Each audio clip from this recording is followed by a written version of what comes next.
video, we will study about the steps to repertorization. Repertory follows the logic of induction and deduction.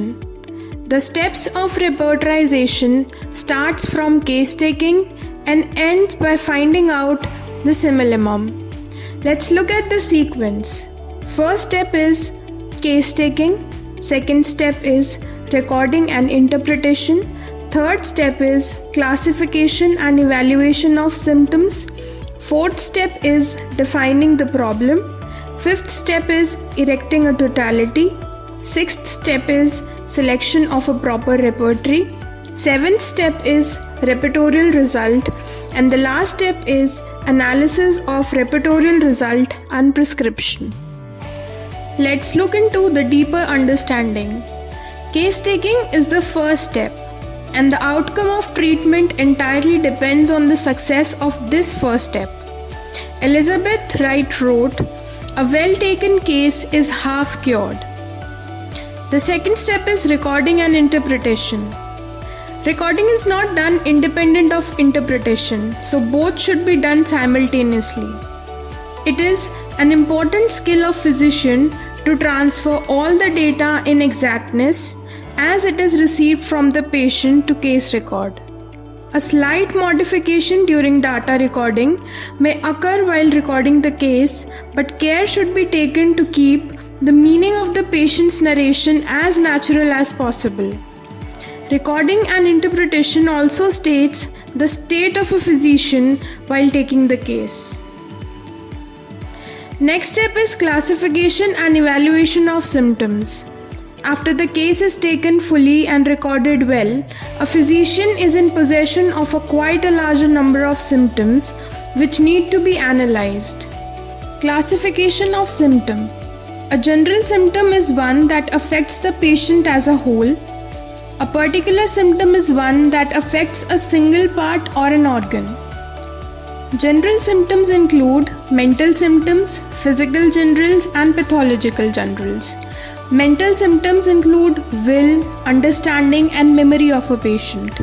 Physical generals include sensations, pains, motions, gestures, discharges, sweat, modalities, etc. Pathological generals include peculiar tendencies, discharges, pathology, or a tissue change affecting the person as a whole.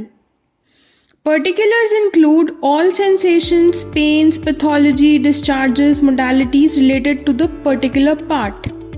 Evaluation of symptoms means giving value to the symptoms and arranging them according to their hierarchy.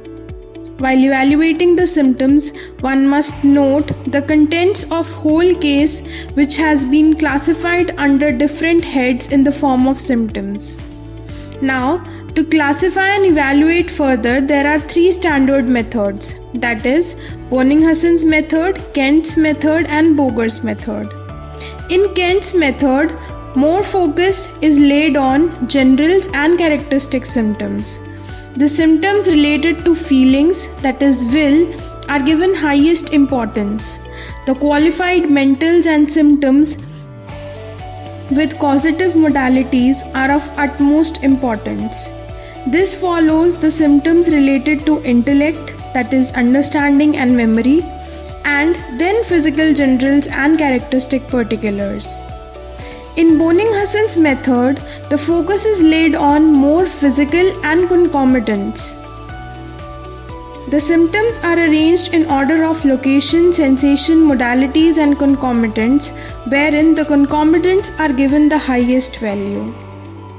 In Boger's method, pathological generals and causative modalities are given importance along with the other elements of symptoms. Then the next step is defining the problem. To define a problem means to define the individual who is facing a problem. The individual is fully revealed to a physician from the effects of different events associated with him as well as from the related data collected from various sources. Diagnosis of the disease, which is of crucial importance, would segregate the peculiar characteristic expression from common ones.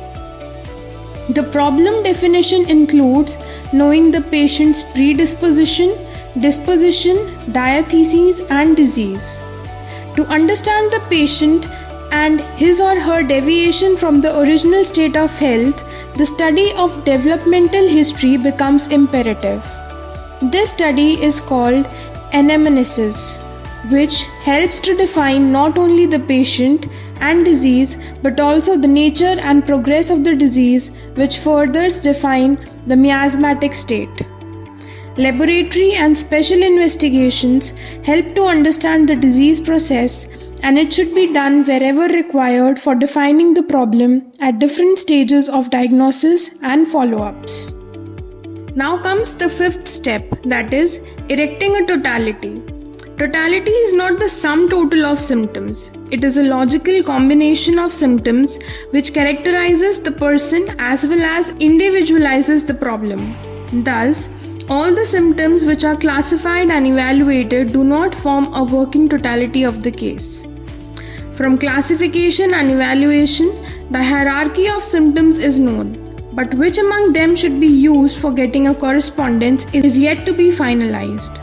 Thus, a physician is required to understand the whole symptom and to select a few which can logically represent the whole picture.